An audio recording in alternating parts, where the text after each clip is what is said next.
e krimit, por dhe gjatë numërimit të votave u bë një manipulim, nuk i fiquar numërues, por artist për manipulimin e votave. Duke e mbyllur, po ju them një gjë, që nuk është thjesht këto zgjedhje për Partinë Demokratike, por është për Shqipërinë.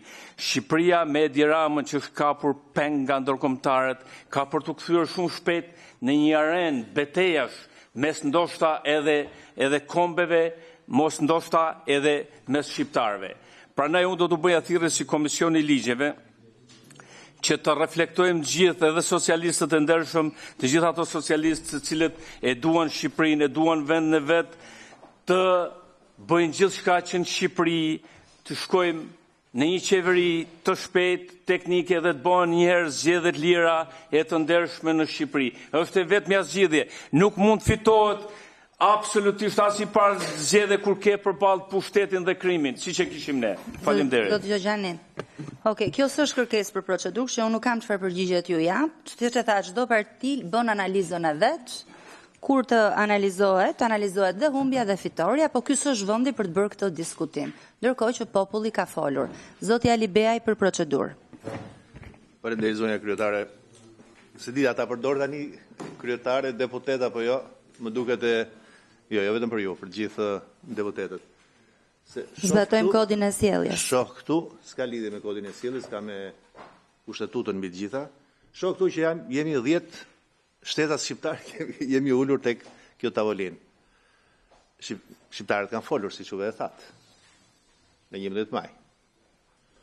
Do të thotë 10 veta në këtë tavolinë, nuk e kemi më përfaqësimin nga sovrani për të folur, për të diskutuar e për të votuar.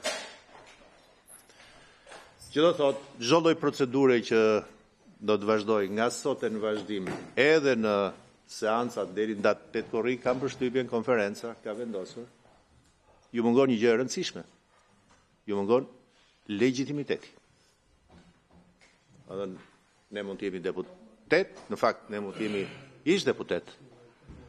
Ne nuk kemi tagrin për të përfaqësuar publikun shqiptar nga data 11 e këndej. E bëj këtë kërkesë si procedurë, e di fare mirë që mandati i këtij kuvendi shkon deri në datë 10 shtator. Ashtu siç besoj dhe secili nga ju duhet ta di që në këtë periudhë aftësia e deputetëve për të marrë vendime duhet të jetë e vetë kufizuar. Që do të thotë, nuk do duhet të procedojmë me miratim ligjesh. Do t'ju mungonte një element i rëndësishëm. Ajo që ju thash, legitimiteti. Ndaj e kam kërkesë për procedurë për ju, zonja kryetare, për gjithë juve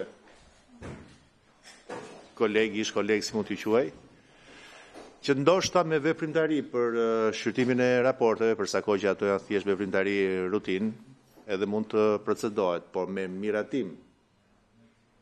Projekt ligjesh, kjo do të ishte ndoshta në tejkalim të kushtetutës. Ndaj, ju e keni vendosur sot 5 a më tepër projekt ligje, marrëveshjes. Projekt ligje janë ato.